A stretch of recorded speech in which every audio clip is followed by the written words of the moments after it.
sin escala, seguimos. Giancarlo, ya está Marco, ya está Leonel, ya está María del Carmen. Sin escala seguimos, tenemos gran día hoy. Seguimos con la capacitación y con nuestros amigos del CEJAS y una de las grandes herramientas, siempre decimos, a los cambios, al mundo volátil, incierto, complejo y ambiguo, capacitación, no hay otra respuesta. Eso intentamos, creatividad, equipo, eso es un poco lo que pretende esta comunidad. Así que, Giancarlo, te dejo la nave junto con la Celi. Bueno, gracias Mario, muchísimas gracias. Bueno, nada, yo voy a dar 2 palabras de ceja, agradecer al doctor Marco Fandiño, al doctor Leonel González y a la doctora María del Carmen Maldonado, los 3 participantes activos del Centro de Estudio de Justicia de las Américas, y nada, agradecerles la participación en la diplomatura, y le voy a ceder la palabra a nuestra amiga y compañera Celina Baurre para que haga la presentación de cada uno. Bueno, gracias, Giancarlo. Bienvenido, Marcos, Leonel, María del Carmen. Ahora bajamos un cambio, veníamos con mucho entusiasmo, muy acelerados. Bajamos un poquito a la realidad, al Poder Judicial en este caso, Marcos nos va a hablar de introducción a la gestión de casos, metodologías y herramientas. Les cuento quién es Marcos. Marcos es de España, es licenciado en Derecho por la Universidad de Santiago de Compostela, es máster en Gobernanza y Derechos Humanos por la Universidad Autónoma de Madrid. Durante 9 años fue funcionario internacional del CEJA, ha sido consultor para organismos internacionales en distintos países, Guatemala, Chile, Uruguay, y actualmente se desempeña como jefe de cooperación y asuntos internacionales del Ministerio de Justicia y Derechos Humanos de Chile. No vamos a perder más tiempo. Marcos, es un orgullo recibirte. Muchísimas gracias por acompañarnos. Bienvenido. Muchas gracias a ti, Celina, volver a reencontrarnos. Giancarlo, otro tanto lo mismo, el doctor Adaro también. Bueno, en primer lugar, muchísimas gracias por la invitación a participar. Bueno, hacer esa aclaración que venía ahí en mi currículum. Yo ya no trabajo en el CEJA desde hace algunos meses. En la actualidad estoy a cargo del área de cooperación internacional en el Ministerio de Justicia y Derechos Humanos de Chile. Y bueno, en este caso me han asignado una temática que es lo que tiene que ver con la gestión de casos. Yo voy a dedicarle unos 20-25 minutos a trabajar sobre este tema. El nombre con el cual surge la gestión de casos es el Case Management. Vamos a estar hablando sobre Case Management, vamos a distinguirlo un poco conceptualmente de otros contenidos que ustedes ya han trabajado en este posgrado que suelen asociarse a la gestión judicial, ¿de acuerdo? Vamos a tratar de ser lo más claros posible para entender claramente dónde queda la frontera de lo que tiene que ver con gestión judicial o administración de tribunales, y dónde queda la parte de gestión de casos, gestión judicial de casos o case management, como le dicen en la literatura comparada. En ese sentido voy a presentar una presentación de PowerPoint, y yo les invito a que no tomen nota, ya que yo les voy a compartir a través de Giancarlo la presentación, ¿de acuerdo? Así que van a tener ahí esos contenidos. Así que, sin más dilación, voy a proyectar.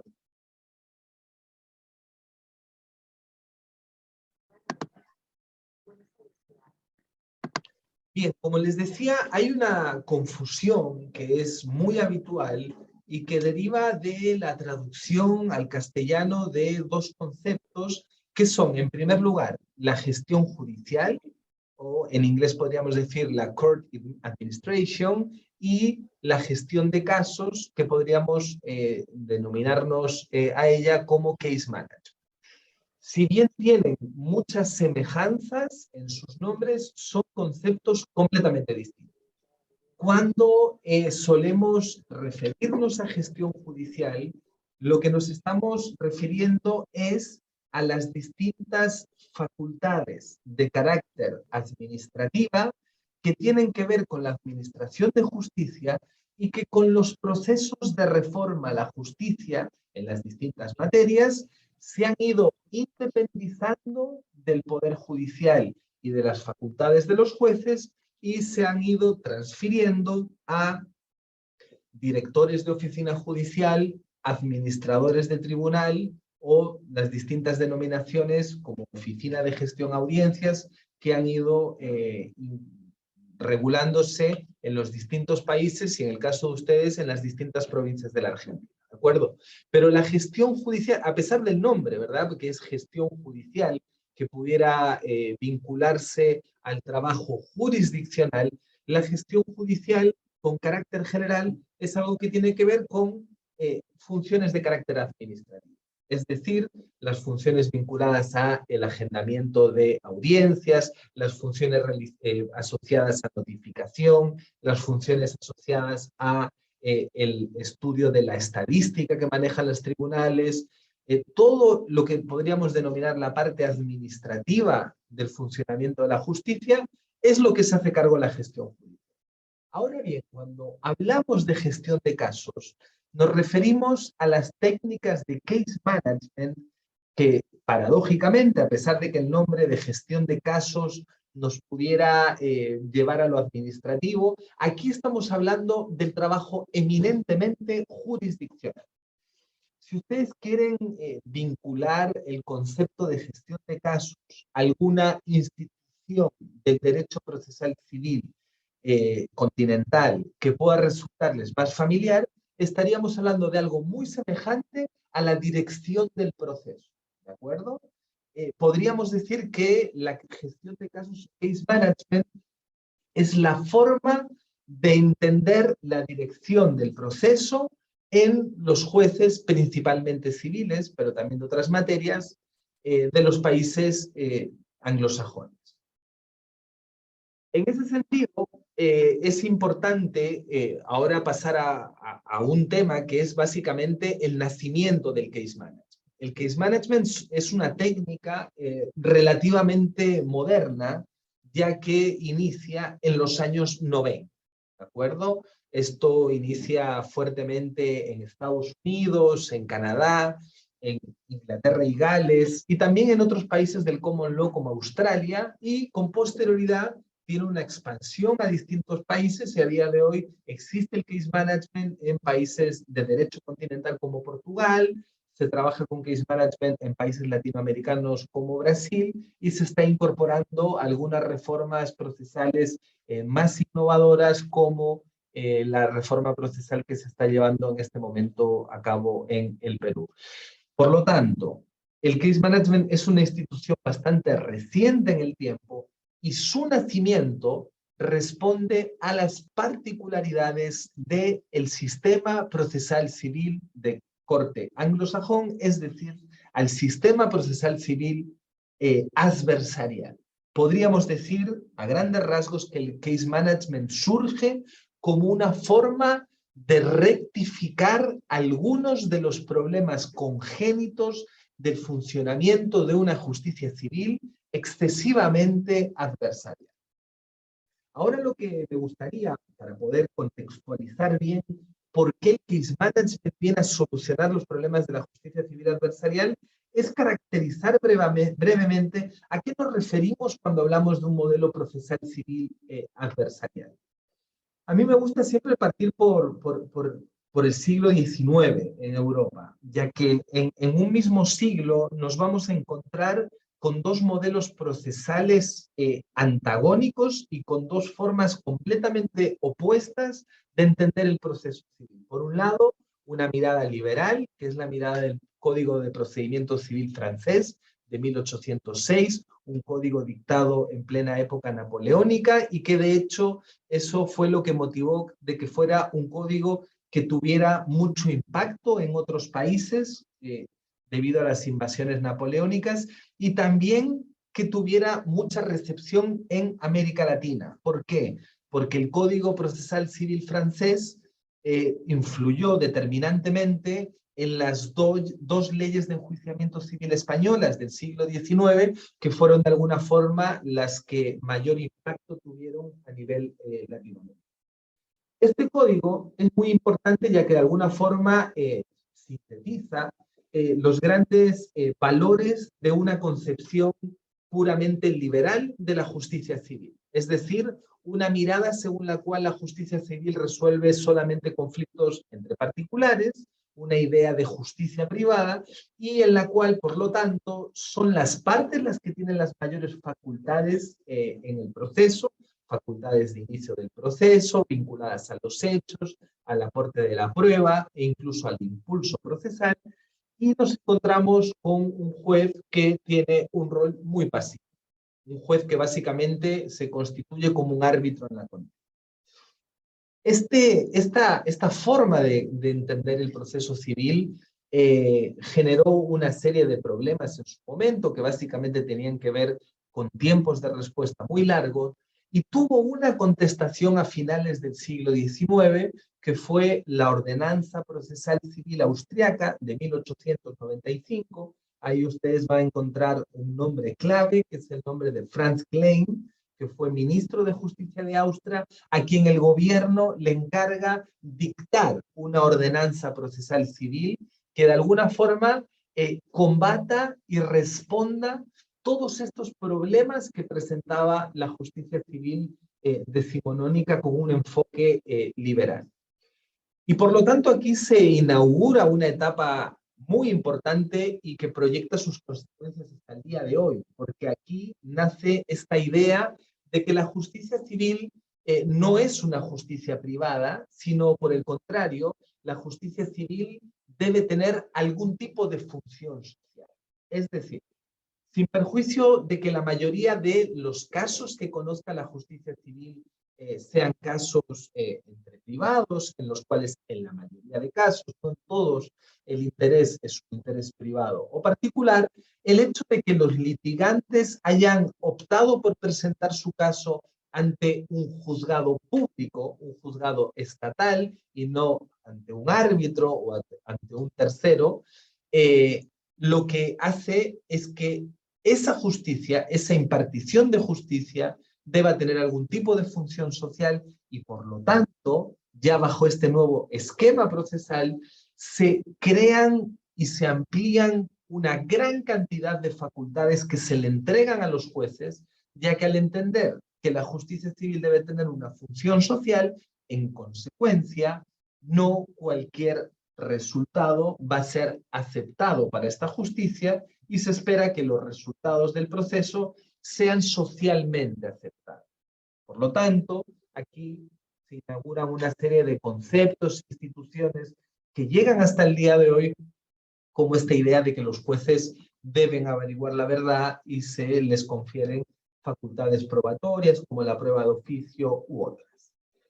De alguna forma, en la siguiente filmina, me gustaría sintetizar cuáles son los elementos característicos de estos dos modelos antagónicos de entender la forma en la cual se estructura un proceso judicial. Fíjense, en la primera columna tienen el adversarial y en la segunda el denominado modelo activista, publicista o inquisitivo. El modelo adversarial y el activista parten con algo en común, que es que la potestad de iniciar el proceso siempre va a ser de las partes. Y esto es algo que es así, incluso en modelos procesales civiles extraordinariamente activistas. Pienso, por ejemplo, en el proceso civil en tiempos de la Unión Soviética. Incluso en esos tiempos, un caso civil iniciaba instancia de parte. ¿De acuerdo? No nos vamos a encontrar que haya casos civiles iniciados por el Estado o por los jueces civiles, digamos. En términos de la facultad de aportar los medios de prueba, esto es bastante evidente. En un proceso civil de corte adversarial, esta va a ser una facultad que pertenece al ámbito de las partes, pero en un modelo activista publicista, las pruebas van a ser aportadas tanto por las partes como también por el juez a través de medidas de mejor proveer o a través de prueba de oficio. En cuanto al impulso y la dirección del proceso, en el modelo adversarial, evidentemente, el impulso y la dirección del proceso le corresponde a las partes y en un modelo más activista le corresponde a las partes y al juez. Bueno, yo conozco un poco el Código Procesal Civil nuevo de ustedes, bueno, nuevo, pero ya tiene varios años, que tiene el principio de impulso compartido, ¿verdad? Bueno, esto lo grafica, es un impulso tanto de las partes como de los jueces. En términos del examen o de la producción o el desahogo de los medios probatorios, en un modelo adversarial, evidentemente van a ser las partes las que tengan más protagonismo en el interrogatorio y contrainterrogatorio, y en un modelo activista va a ser el juez el que conduzca un libre interrogatorio de los testigos y los peritos, y con posterioridad serían las partes las que pueden hacer alguna pregunta de forma complementaria. En cuanto al tipo de juez, en un modelo adversarial puede haber juez profesional y jurado, mientras que en el activista solamente habrá un juez profesional. Y en cuanto a la etapa procesal, los sistemas adversariales suelen tener jueces distintos en cada etapa procesal. ¿A qué me refiero? A que un juez conozca la causa en las audiencias previas al juicio y que después el juicio pueda ser conocido por un juez distinto, ¿de acuerdo? Esto en el modelo activista no nos lo encontramos, ya que el modelo activista entiende que el juez está buscando la verdad durante todo el proceso y por lo tanto, en aras de que esa búsqueda de la verdad se realice de manera adecuada, es el mismo juez desde la demanda hasta la sentencia.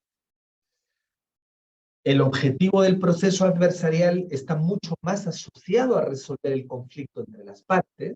El énfasis se sitúa en que se logre resolver la causa. Por ese motivo van a ver que en los países con modelos procesales civiles adversariales, el volumen de casos resueltos a través del acuerdo es muy importante, mientras que un modelo más activista lo que busca es garantizar una adecuada aplicación del derecho a los hechos que son puestos en conocimiento del tribunal. Por lo tanto, va a priorizar más la aplicación del derecho que la resolución del juez. Bien, este esquema a mí me permite llevarles su atención a la tercera línea que habla del impulso y la dirección del proceso. Como ustedes ven ahí, en un modelo procesal civil tradicional, aquí estamos hablando de dos formas, digamos, históricas de entender el proceso civil, en un proceso adversarial son solamente las partes las que pueden impulsar el proceso. Bien, de alguna forma, la irrupción del case management lo que hace es que esta clasificación empieza a tambalearse.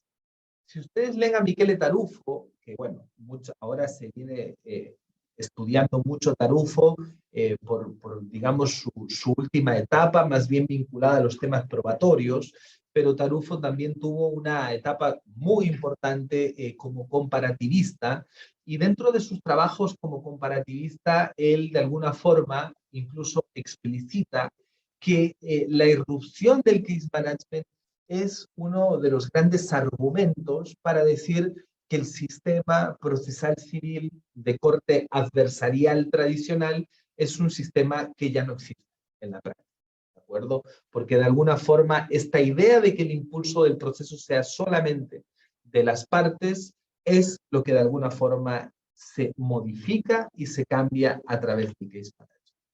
Y para ello es importante hablar de, en este caso, 3 países en los cuales se producen los mayores cambios. En el caso de Estados Unidos se producen 10 años de estudio de esta problemática, es decir, hay un proceso de evaluación empírica de por qué falla una justicia civil extraordinariamente adversarial, que básicamente se manifiesta con un encarecimiento muy elevado del proceso, típico de una litigación con amplias facultades para las partes y con amplios tiempos de respuesta en la duración de los procesos. Ya que si son las partes las únicas que tienen capacidad de impulsar el proceso y no los jueces, evidentemente nos vamos a encontrar con que muchas veces existe un retardo. El proceso civil muchas veces se caracteriza por una parte que quiere avanzar hacia la sentencia y otra que quiere evitarlo antes, evitar que llegue la sentencia, porque van a tener que entregar una suma de dinero, un bien o reconocer un derecho, ¿verdad? Entonces, estos 10 años de evaluación en Estados Unidos, en lo que terminan es en la identificación de la necesidad de que los jueces civiles tengan mayores facultades a la hora de dirigir y conducir el proceso. Y para ello se enumera una lista de nuevas facultades para los jueces civiles y esto se implementa como un proyecto piloto en 10 estados que con posterioridad sería algo ya incorporado en las distintas regulaciones existentes, incluso federales. En el Reino Unido existió un ministro de la Corte Suprema de allá, el famoso Lord Woolf, que realizó un estudio sobre los problemas de acceso a la justicia existentes en Inglaterra y Gales. Y aquí nos encontramos algo muy semejante.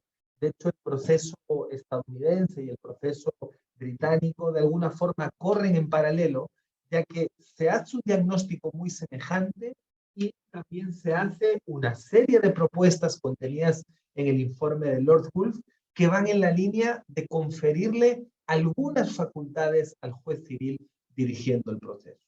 En Australia, le podría repetir otro tanto de lo mismo, hay incluso una declaración y un artículo de Anthony Mason que habla de la erosión de la fe en el sistema adversarial, es decir, se entiende que hay una debilidad estructural en el proceso civil adversarial y también se incorporan facultades para atajar esta problemática.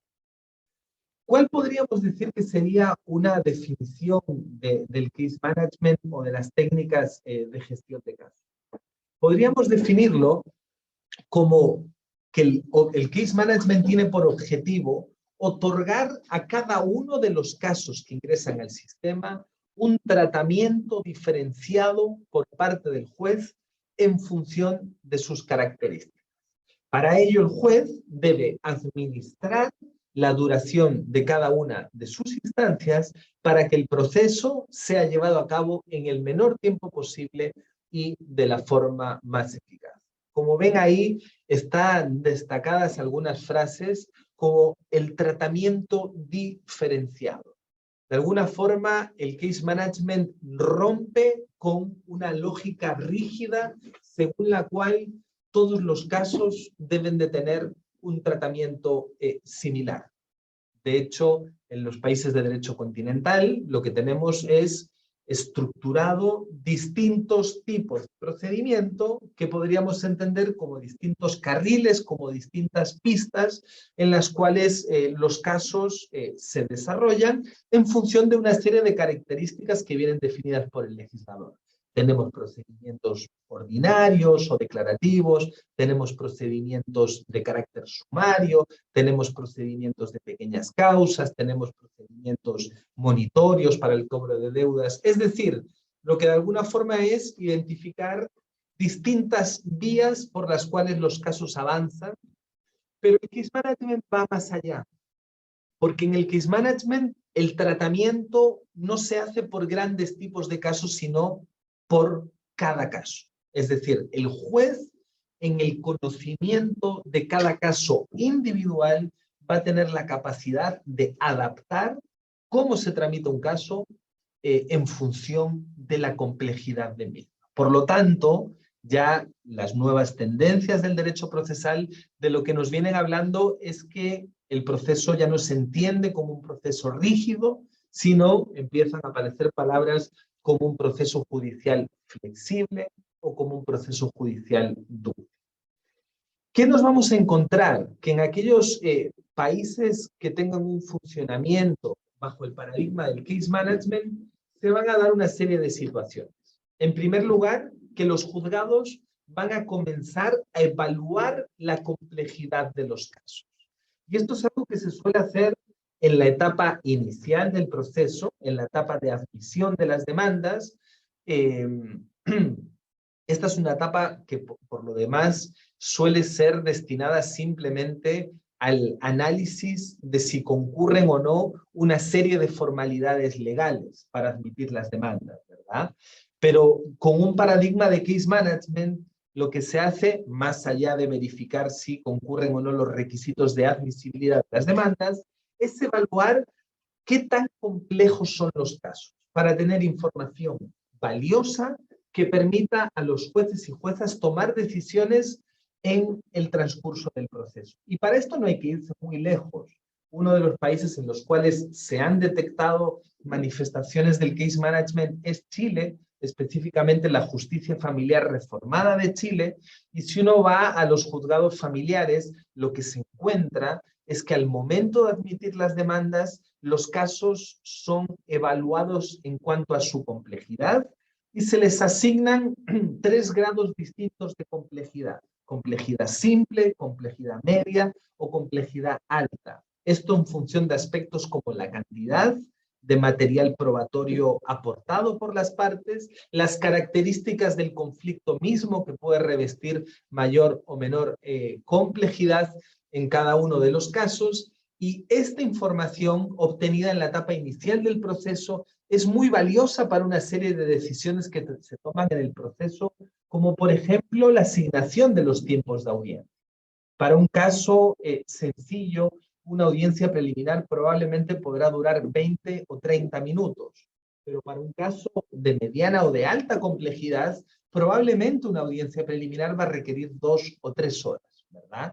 Eso tampoco lo podemos adivinar ni lo podemos hacer de manera improvisada, sino que estos estudios de la complejidad de los casos nos permiten tomar decisiones estratégicas en ese sentido.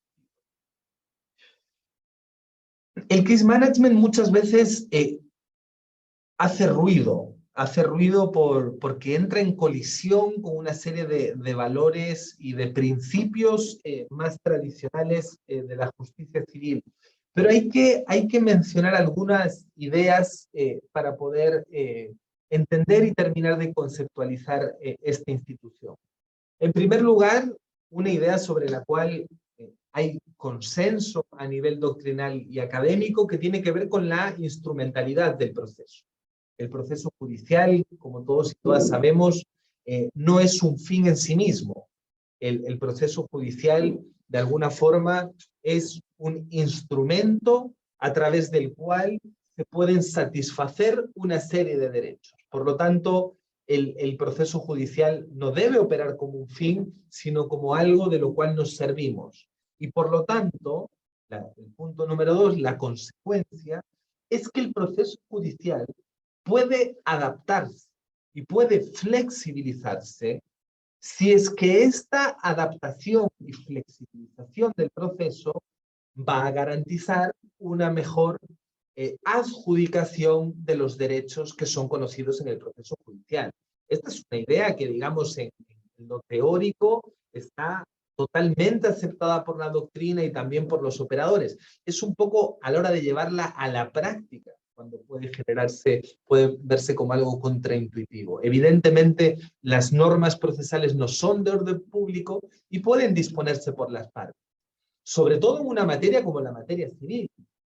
Pensamos que en la materia civil las pretensiones de las partes son pretensiones que en la mayoría de los casos son totalmente disponibles por las partes. ¿Cómo las partes no van a poder disponer de las normas procesales si pueden disponer de su propia pretensión? Sería muy contradictorio, ¿verdad? Que yo pueda disponer de mi pretensión, pero no puedo disponer de la norma procesal a través de la cual voy a buscar que se reconozca una pretensión.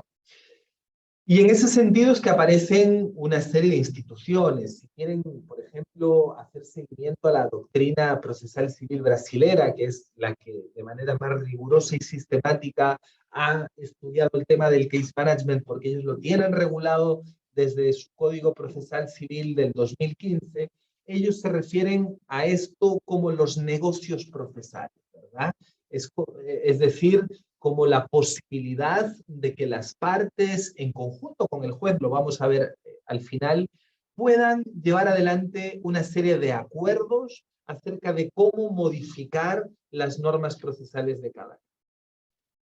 Para ello, hay un principio que es un principio rector del case management, que es el principio de proporcionalidad.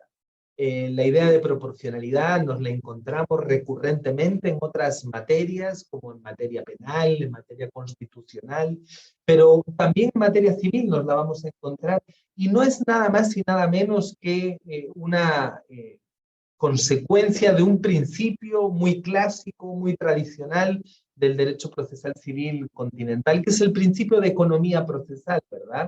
Es decir, que los recursos que se involucren en la resolución de un caso deben tener cierto grado de relación con el valor de la pretensión que es objeto de ese proceso. Debe haber algún grado de proporción entre ambos.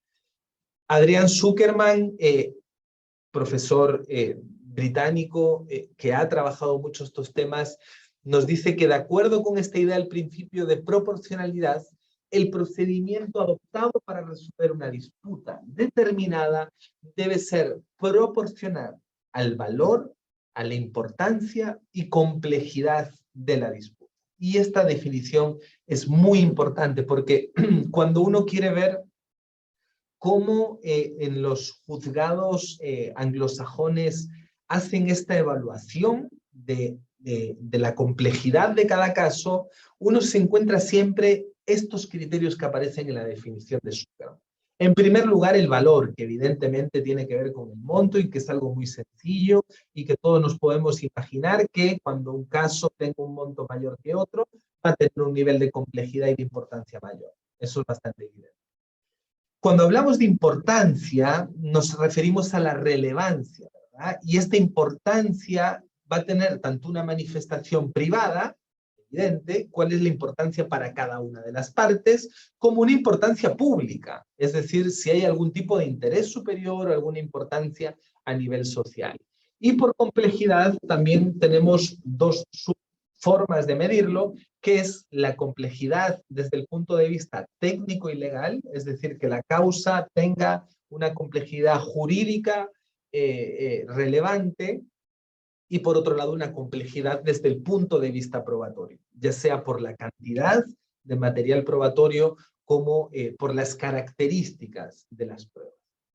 Finalmente, el enfoque colaborativo que tiene que ver con las últimas discusiones que se están dando, si ustedes ven los últimos debates de la Asociación Internacional de Derecho Procesal, uno de los temas estrella es case management, y básicamente los lineamientos que salen de estos foros internacionales hacen mucho énfasis en que estas técnicas de gestión de casos o de case management deben operar con un enfoque colaborativo. Es decir, esto no se trata de una imposición del juez a las partes que de alguna forma adapta las reglas procesales dejándolos en la indefensión, sino por el contrario, se habla de un enfoque colaborativo en el trabajo con las partes.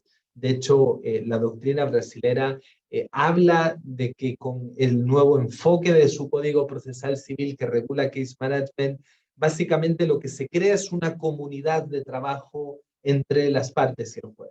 Evidentemente, las partes van a tener intereses que son antagónicos, eso es evidente, pero lo que dice el enfoque colaborativo es que algunos objetivos deben ser compartidos entre las partes y el juez.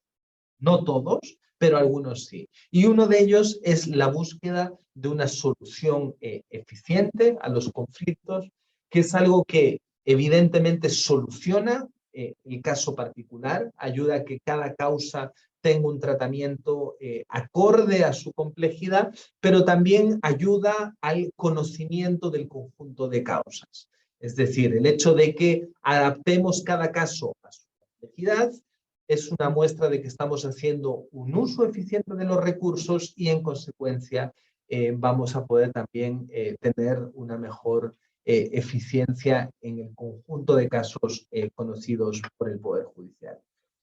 Me gustaría dejarlo hasta acá. Acá les dejo mi correo electrónico por si les gusta hacer alguna consulta o alguna pregunta, totalmente disponible para ello. Como les decía, les haré llegar el PPT y quedo muy atento a las preguntas que puedan tener. Bueno, Marco, muchísimas gracias. es un placer verte, sabes que te tengo mucho aprecio en lo personal y Igualmente. estamos todos muy agradecidos de la labor que has llevado desde CEJA. Les cuento en 2 palabras que CEJA, el Centro de Estudio de Justicia de las Américas, es un organismo internacional que acompaña la implementación de reformas e innovación en todos los poderes judiciales de la región, para quien no lo conozca, y bueno, y el equipo de CEJA que hoy está acá con nosotros, el doctor Marco Fandiño y el doctor Leonel González, han trabajado arduamente en lo que han sido varias de las implementaciones acá en la provincia de Mendoza, como fue, por ejemplo, la implementación de juicio por jurado que tanto éxito ha dado. Marquito, yo te voy a hacer una pregunta y Celi, mi compañera, te va a hacer otra. Mira, yo te quiero preguntar, ¿cómo ves vos la incidencia de la tecnología y la digitalización en los procesos que ha tenido en el fuero civil? ¿Cómo ves esa incidencia en la gestión, o sea, en el case management? ¿Ha ayudado a esta nueva forma de gestionarlos o ha sido un impedimento? ¿Cómo ves eso? Y en segundo lugar, me gustaría que me contaras en 2 palabras. Yo sé que desde CEJA tiene una visión más adversarial del sistema civil, que me cuentes si has visto alguna provincia de la República Argentina en esa línea y cuáles serían los beneficios. Mira, en términos de la tecnología, Sí. la tecnología es sumamente beneficiosa para aplicar el case management por un sencillo motivo, que no lo pude alcanzar por el tiempo. El case management se sustenta en la realización de reuniones de trabajo entre el juez y las partes, que son denominadas Case Management Conference. Esto no necesariamente es un sinónimo de lo que nosotros llamamos y conocemos como audiencia. ¿Qué sentido tiene esto? Como el case management establece un proceso judicial flexible, esto se suele, con carácter general, flexibilizar tanto para casos más sencillos, ¿de acuerdo? En los cuales, por ejemplo, en un caso más sencillo, lo más habitual es tener una audiencia preliminar y que en esa misma audiencia preliminar, si no se concilia el caso, el juez pueda dictar una sentencia inmediatamente, porque es un caso que tiene poquita prueba, probablemente solo prueba documental y la declaración de una parte. Pero en aquellos casos de mayor complejidad, el juez tiene la posibilidad de convocar a las partes y a sus abogados a reuniones para debatir temas que considera que tienen especial complejidad y que pueden suponer un obstáculo en la tramitación de la causa. Si el juez identifica que hay un grave problema de excesiva prueba pericial ofrecida que puede suponer un encarecimiento importante del proceso, el juez puede convocar una reunión a los abogados y decirles: tenemos que ver este tema. Hay mucha prueba pericial y esto es un problema para ustedes, pero también es un problema para mi tribunal. Y por lo tanto, el único objetivo es trabajar exclusión de prueba y convenciones probatorias, por poner un ejemplo, ¿verdad? Este tipo de reuniones de trabajo son técnicas y son con abogados. Y este es el tipo de reunión o de audiencia ideal para realizar de manera virtual. Evidentemente, aquellas audiencias que vamos a preferir de manera presencial son aquellas que tienen que ver con la prueba, que tienen que ver con las técnicas de examen y contraexamen de testigos y peritos, porque ahí es donde efectivamente garantizamos el mejor funcionamiento del principio de inmediación, ¿verdad? Pero para estas otras reuniones que tiene el case management, evidentemente la tecnología ha demostrado ser un verdadero aliado. Y en relación a tu segunda pregunta, Giancarlo, el tema de los modelos procesales y la República Argentina es un tema delicado. Todos sabemos que existe una importante pugna entre modelos procesales, que en verdad es una pugna más teórica, académica, ¿verdad? El debate entre escuela garantista, escuela activista.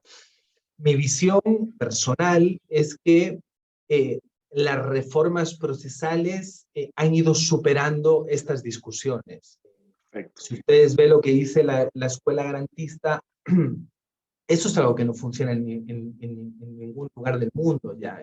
Es decir, un modelo adversarial puro no lo encontramos, porque aquellos países que han sido modelos muy adversariales han retrocedido en algunos aspectos, porque el hecho de tener un modelo puramente adversarial, quizás en el siglo XIX tenía sentido cuando los juzgados civiles llegaban solamente a cuestiones patrimoniales, pero todos y todas sabemos que ya no es así, que en la justicia civil han ingresado nuevos conflictos producto de la constitucionalización del derecho, de los nuevos derechos regulados, de la protección de intereses superiores en distintos sujetos de especial atención. Entonces, yo creo que este debate es un debate como muy bonito, muy interesante, como para los libros, pero si uno ve lo que se ha ido regulando en la mayoría de países son modelos bastante híbridos, un poco como lo que tienen ustedes en Mendoza, en materia civil, que podríamos decir que mira más a lo activista, a lo publicista, pero que también tiene fuertemente reguladas facultades para las partes, también se permite que pueda haber litigio, ¿verdad?, en la audiencia de vista de causa. Entonces, mi respuesta así un poco tibia es como que la práctica ha ido un poco descartando estos debates de escuelas. Clarísimo, como siempre, Marco. Hay un montonazo de preguntas, Marco, que vamos a tratar, les comentamos Sí. a nuestra comunidad que tratarlas de hacerlas al final. Celi, si querés hacer una pregunta más. Bueno, fue respondiendo Marco varias de las que están Sí. haciendo respecto a la flexibilización del proceso, me parece que lo aclaró, pero hay una pregunta que está buena que habla de el rol, digamos, estos métodos alternativos de solución de conflictos toman como vital importancia en este modelo, ¿no? ¿Hasta dónde puede haber o si interfieren otras personas en tratar de resolverlos? Sí, totalmente. A ver, igual para responder tengo que darme una vuelta un poco larga. Estos países que tienen case management tienen muchos acuerdos, pero no es por el case management, es porque, uno, son países donde los costos de la litigación no nos los podemos ni imaginar, son extraordinariamente elevados.